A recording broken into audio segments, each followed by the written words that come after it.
어린이 주일, 어버이 주일, 다음 주일은 또 뭐 스승의 주일 이래서 사실 5월 달이 가정의 달이잖아요. 가정의 달인데 가정마다 정말 하나님이 주신 가정, 이 천국을 이루는 가정, 그런 가정이 돼야 하는데 이 가정의 달에는 특별히 우리가 우리의 가정은 어떤가 한번 돌아보면 좋겠습니다.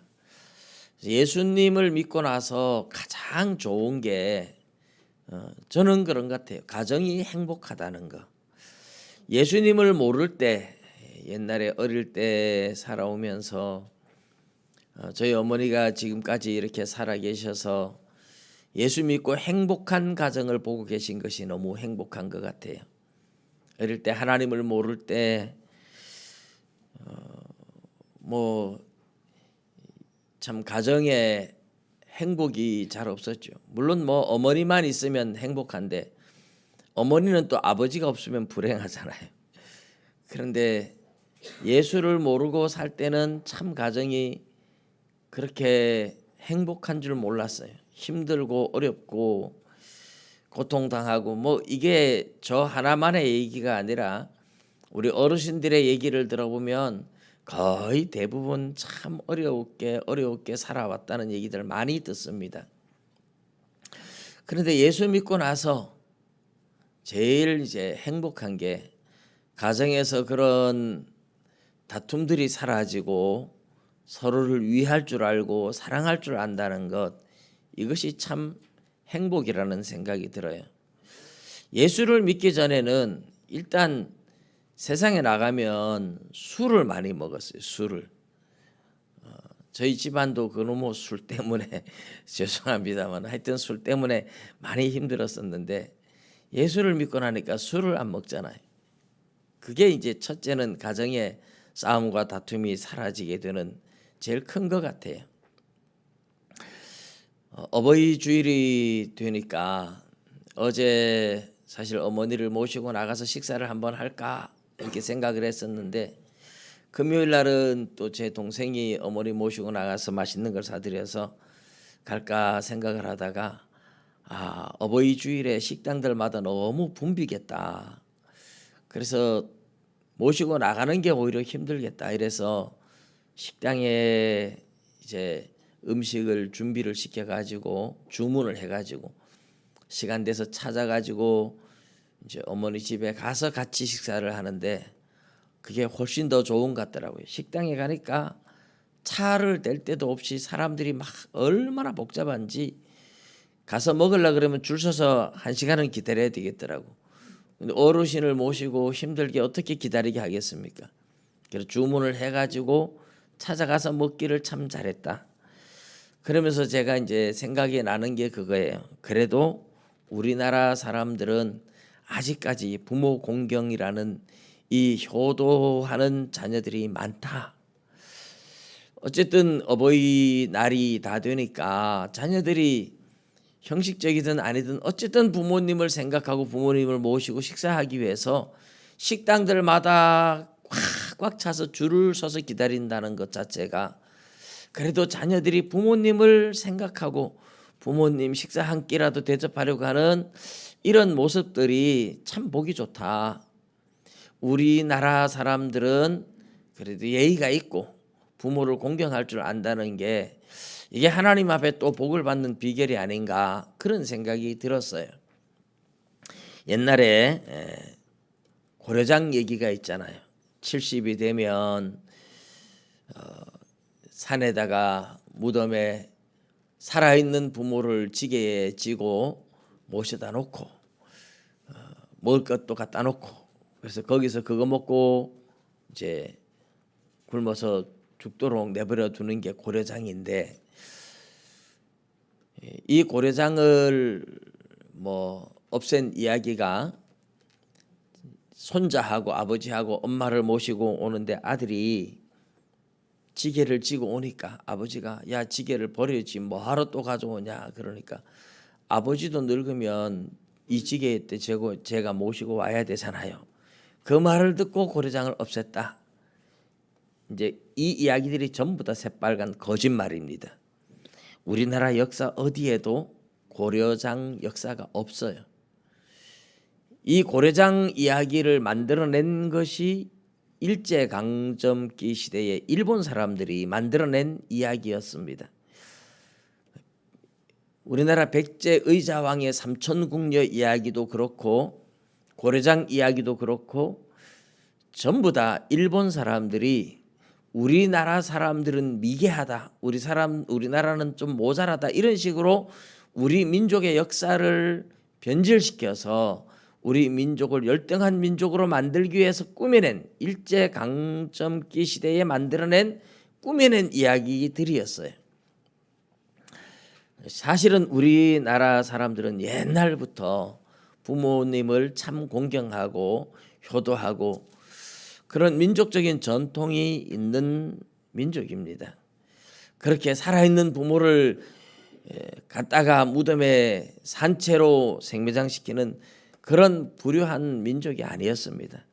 우리 민족은 예나 지금이나 여전히 부모님을 공경하는 마음들, 물론 망나니 같은 자식들도 있고 또 자녀들에게 어마어마한 상처를 주는 부모들도 있고 하지만 그래도 부모님을 공경하는 마음, 자녀를 사랑하는 마음, 이런 것은 어느 민족보다도 뛰어난 것 같아요.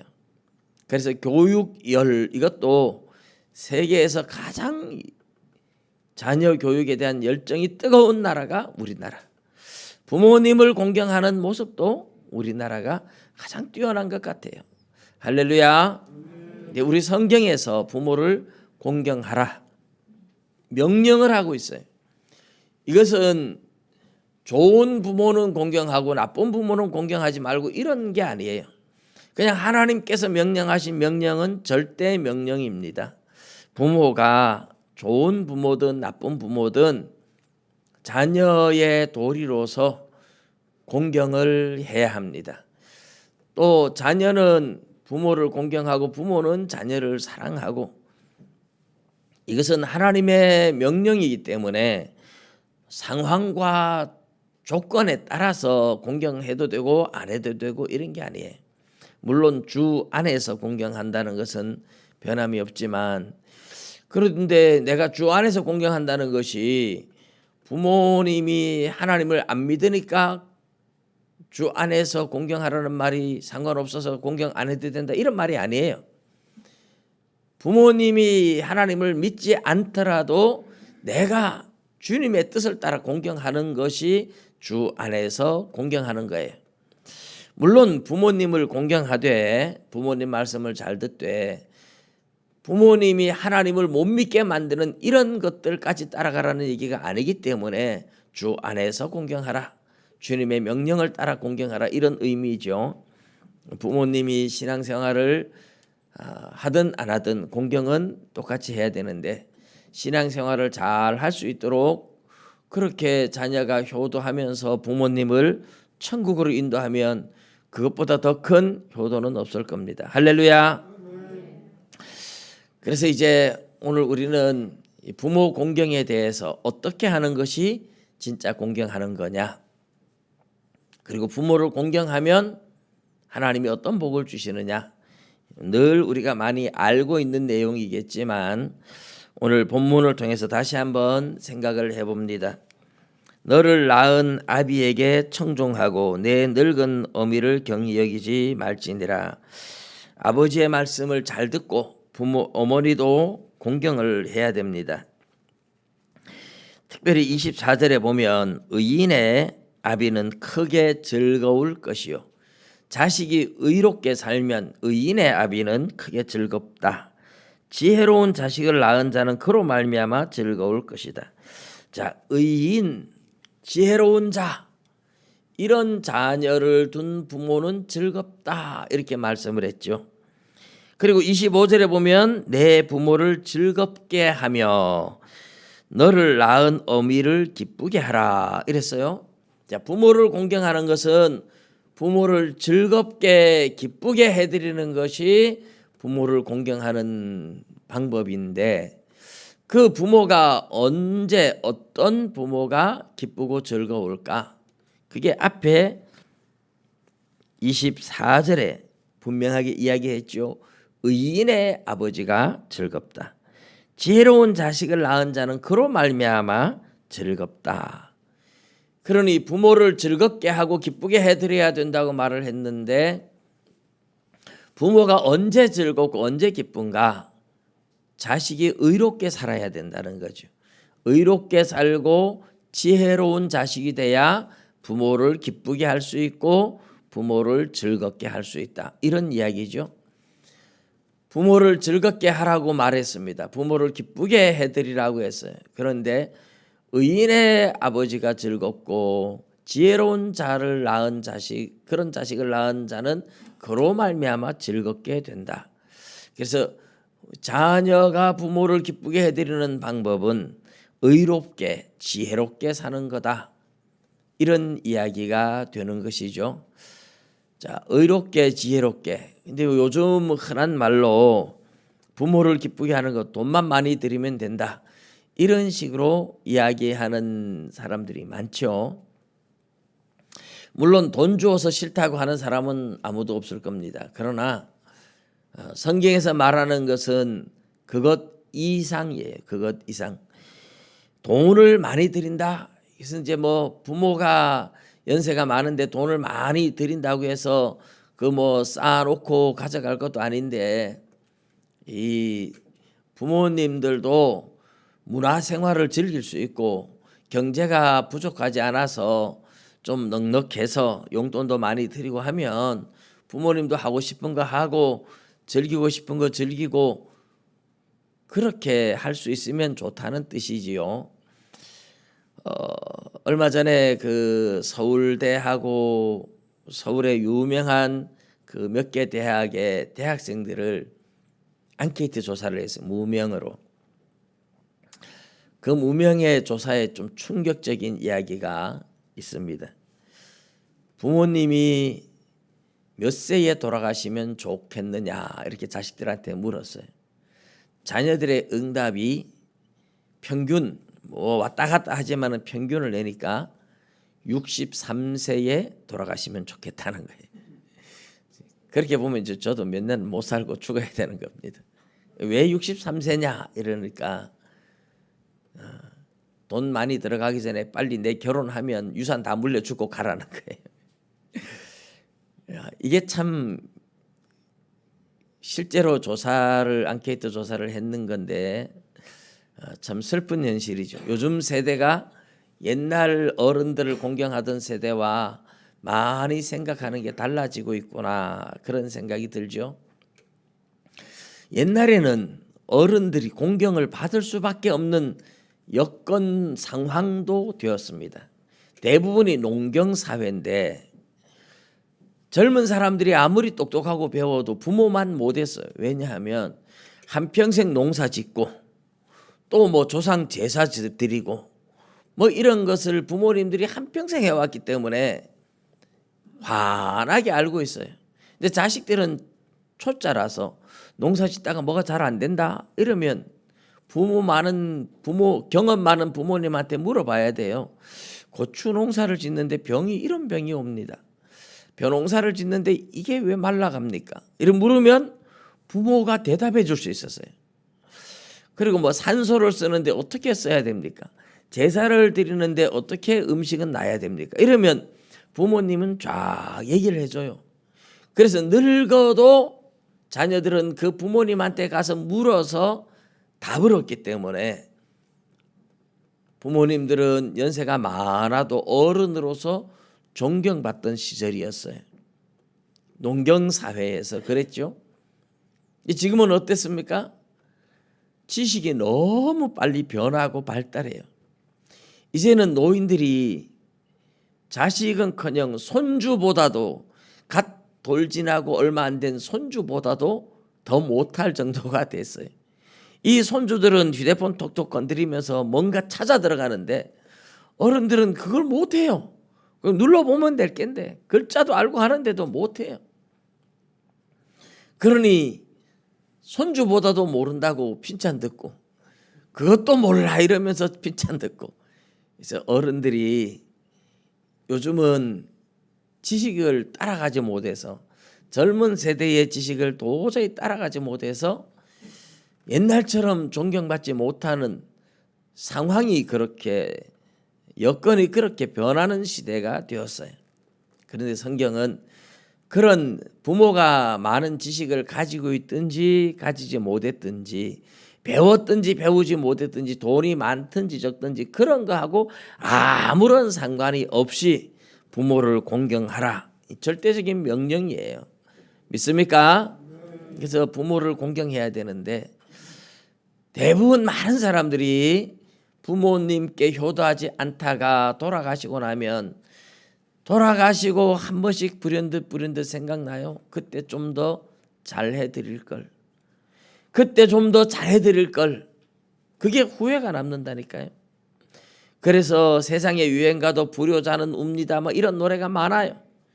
울어본들 뭐 소용이 없잖아요. 이미 돌아가신 부모한테 살아 계실 때 조금이라도 좀 더 잘해드리고, 살아 계실 때 잘 모셨으면 돌아가시고 나도 그런 후회가 안 남거든요. 그래서 부모 공경에 대해서는 우리가 많이 생각을 해봐야 됩니다. 살아 계시다면 어쨌든 살아 계시는 동안 내가 할 수 있는 대로 최선을 다해야 돌아가시고 난 후에 후회를 남기지 않습니다. 부모님이 나에게 유산을 많이 주든지 유산을 물려주지 않든지, 나를 많이 가르쳤든지 가르치지 못했든지, 그런 거하고는 아무 상관이 없어요. 요즘은 자꾸만 돈만 많이 주면 된다 하는데, 그런 거는 기본이에요. 기본. 부모님이 경제적으로 어려울 때 자녀들이 부모님한테 내가 어릴 때 부모님이 먹여주고 입혀주고 학비 내주고 키워준 것처럼 부모님한테 경제적으로 도와드려야 하는 것은 당연한 것이고 기본이 아니겠습니까? 성경이 말하는 것은 그것은 기본이기 때문에 아예 말을 안 해요. 그걸 뛰어넘어서 부모님을 즐겁게 해드리라고, 부모님의 마음을 편안하고 기쁘게 해드리라고 이야기를 하고 있는 겁니다. 그래서 여러분, 이 기본을 못 지키는 사람도 사실은 많아요. 물론 살아가면서 경제적으로 어렵고 힘들지만 그래도 매월 부모님한테 용돈 드리는 것은 하나님 앞에 11조를 드리는 것처럼, 옛날에 서울 충현교회 김창인 목사님은 꼭 그렇게 이야기를 했어요. 하나님한테 11조 띄고 부모님한테 11조 띄고 그다음에 저축 11조 하고 나머지 가지고 생활해라, 이렇게 가르쳤어요. 그런데 11조를 부모님한테 용돈 드린다는 게 정말 어려운 것 같아요. 생활이 안 돼요. 그렇게 못하더라도, 저도 그 정도까지는 못합니다. 그 정도까지는 못하는데 그래도 매월 이제는 이렇게 하셔야 돼요. 내가 단돈 5만 원을 드리든 10만 원을 드리든, 아니 단돈 10,000원이라도 부모님한테 매월 고정적으로 용돈을 드리는 것을 생활화하십시오. 우리 젊은 분들은 부모님 살아계신 분들한테 꼭 그렇게, 이건 기본이니까 용돈을 드릴 수 있기를 주님의 이름으로 축복합니다. 한 분이 아멘 안 하신 것 같아요. 할렐루야. 꼭 그렇게 하십시오. 부모님 살아계실 때 10,000원을 드려도 좋고 20,000원을 드려도 좋습니다. 내가 할 수 있는 만큼 최선을 다해서 매월 하십시오. 이건 기본입니다. 기본. 그 위에 부모님을 기쁘게 해드리는 거예요. 즐겁게 해드리는 거예요. 그런데 의롭게 살아야 된다. 의인이어야 된다. 지혜자여야 된다. 부모님을 기쁘게 해드리는 것이 뭐가 있겠습니까? 물론 뭐 자식이 성공을 해서 높은 벼슬을 얻는다든지, 뭐 돈을 많이 벌고 사장이 된다든지 이러면 뭐 부모님을 기쁘게 해드릴 수 있겠지만, 모든 사람이 그렇게 성공할 수 있는 건 아니잖아요. 성공 못하면 효도 못합니까? 부자가 안 되면 효도 못합니까? 그런 건 아니잖아요. 자녀가 어디를 가든지 의롭게 살면 사람들한테 공경을 받아요. 내 자식이 다른 사람들 입에 욕 얻어먹는 것은 부모의 마음이 얼마나 아프겠어요. 그런데 내 아들이 내 딸이 다른 사람들이 막 존경을 해준다. 그건 누구 집 자식인가? 뭐 이러면 부모의 마음이 얼마나 기쁘겠습니까? 자녀가 잘 되는 것도 그 자녀가 성공을 했다 이럴 때 그 부모도 빛을 발하고 그 부모도 기쁘겠지만, 의롭게 살 때 사람들이 참 그 사람은 정직하고 그 사람은 정말 반듯하고 그 사람은 정말 깨끗하고 그런 사람이 잘 없어 이러면서 얘 누구의 자식인가 이럴 때 부모의 마음이 즐겁지 않겠습니까? 이 자녀의 의로운 삶 자체가 부모에게 효도하는 거예요. 부모의 마음을 즐겁게 하고 부모를 기쁘게 해드리는 겁니다.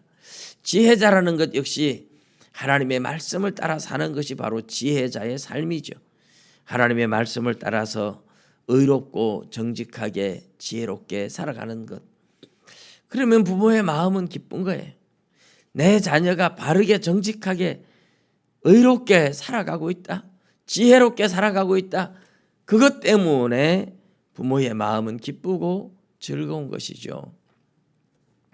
사실 자식이 잘 되는 것 자체만 해도 부모는 그걸 바라보면서 매우 흐뭇해하고 즐거워하는 것이잖아요.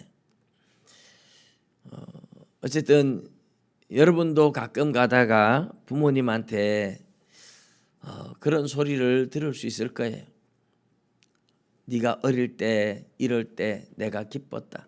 네가 이렇게 할 때 사람들이 너를 칭찬할 때 내가 참 기뻤다, 행복했다, 즐거웠다. 이런 이야기들을 여러분 들을 수 있잖아요. 근데 부모의 속만 썩인 사람이 있어요. 너 때문에 내가 사람들한테 욕도 먹고 너 때문에 내가 경찰서 여러 번 드나들고 이렇게 속만 썩이면 나이가 들면 또 그런 자식들이 변해서 아주 부모님을 잘하게 드리고 또 행복하게 해드리는 사람도 있어요. 그래서 어릴 때 부모님을 행복하게 해드린 것도 있지만 어릴 때는 철이 없어서 못했을지라도 나이가 들어서 이제는 부모님을 행복하게 해드려야죠. 즐겁게 해드려야죠.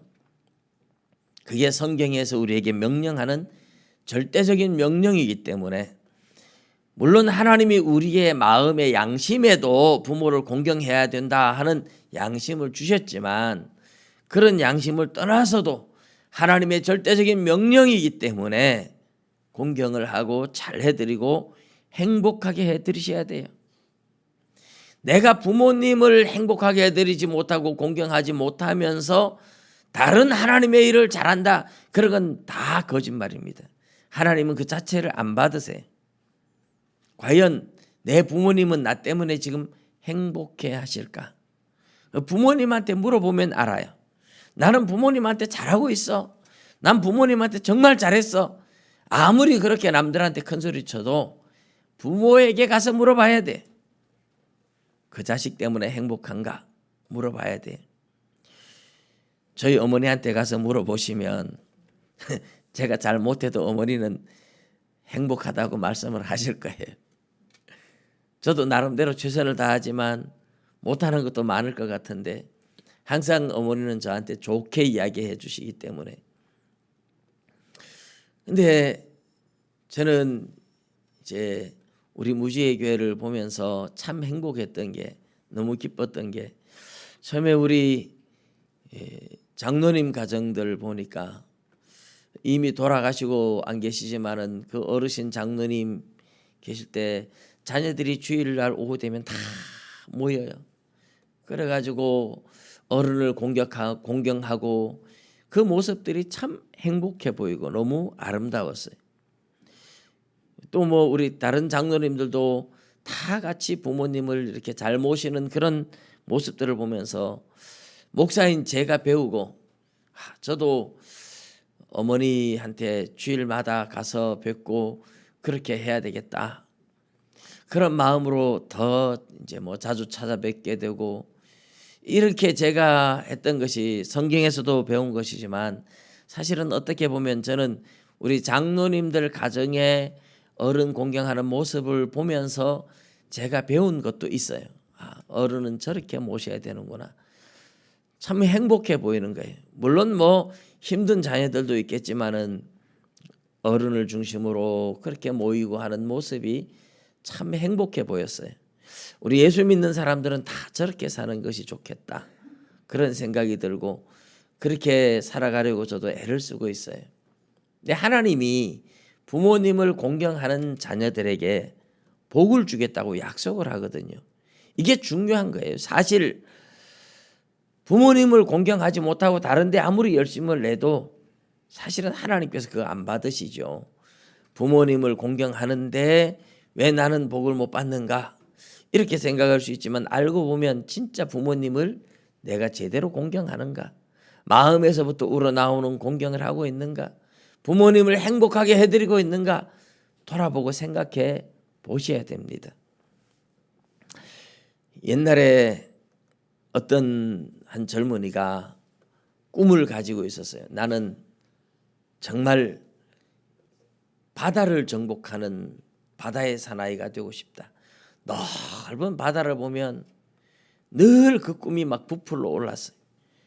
나는 바다의 사나이가 되고 세계의 바다를 정복하는 위대한 뱃사람이 되겠다. 늘 그래서 배 타기를 좋아하고 바다를 정복할 꿈을 꾸고 그렇게 살다가 드디어 이제 그 꿈을 실행할 날이 되었어요. 그래서 짐을 다 싸서 배에다 싣고 뱃사람이 되기 위해서 어머니한테 마지막 작별 인사를 하는 거예요. 어머니, 나는 꿈이 바다를, 세계의 바다를 정복하는 겁니다. 저는 뱃사람이 되기 위해서 떠납니다. 근데 어머니가 그 소리를 듣고 너무 슬퍼하시는 거예요. 네가 그렇게 떠나면 다시 내가 너의 얼굴을 볼 수 없겠구나. 어머니가 눈물을 줄줄 흘리면서 너무 슬퍼하시는 거예요. 평소에 효성이 지극하고 하나님을 잘 믿었던 이 청년이 다시 생각해 보니까 그 어머니를 두고 그렇게 떠나는 게 너무 불효하는 것 같아서 자기의 젊은 꿈을, 평생의 꿈을 접고 뱃사람이 되는 걸 포기를 했어요. 어머니, 내가 어머니를 모시고 살겠습니다. 어머니를 두고 떠나는 게 내가 하나님 앞에 불효하는 것 같아서 안 되겠습니다. 그래서 꿈을 포기했어요. 어머니가 그 아들의 손을 잡고, 얘야, 네가 부모를 공경하는 마음으로 꿈까지 접었으니 하나님이 너에게 복을 주실 거야. 너는 정말 부모를 공경하는구나. 너에게 하나님이 정말 복을 주실 거야. 그리고 그때부터 이 어머니가 그 아들을 위해서 정말 열심히 기도했습니다. 그래서 그 아들이 복을 받았는데 그 아들이 누군지를 아십니까? 미국의 초대 대통령 조지 워싱턴 대통령의 실제 있었던 일화입니다. 부모를 공경하고 자기의 꿈까지 접으면서 부모를 모시고 살았던 그를 위해 부모의 어머니의 기도도 컸겠지만은 하나님이 그를 초대 대통령으로 세워주셨다는 일화는 유명한 일화입니다. 여러분, 하나님이 땅에서 잘 되고 장수하겠다. 이 장수한다는 말은 건강하게 오래 산다는 의미지 병들어서 오래 산다는 그런 의미가 포함되어 있지 않아요. 긍정적으로 잘 된다, 장수한다, 이것은 긍정적인 의미를 내포하기 때문에 당연히 거기에는 건강하게 오래 산다는 의미가 함께 들어있는 겁니다. 부모님을 공경할 때 하나님은 땅에서 잘 되고 가정이 잘 되고 자녀가 잘 되고 하는 일이 잘 되고 그 모든 것을 포함하고 있는 그런 의미의 단어가 잘 되고 장수하겠다, 이런 의미입니다. 여러분, 하나님이 약속한 약속은 변하지 않아요. 하나님의 절대 명령도 변하지 않고 하나님의 약속도 변하지 않습니다. 이제 다시 한번 우리 자신들의 삶을 돌아보면서 과연 나는 부모님한테 잘하고 있는가? 과연 나는 하나님의 명령을 따르고 있는가?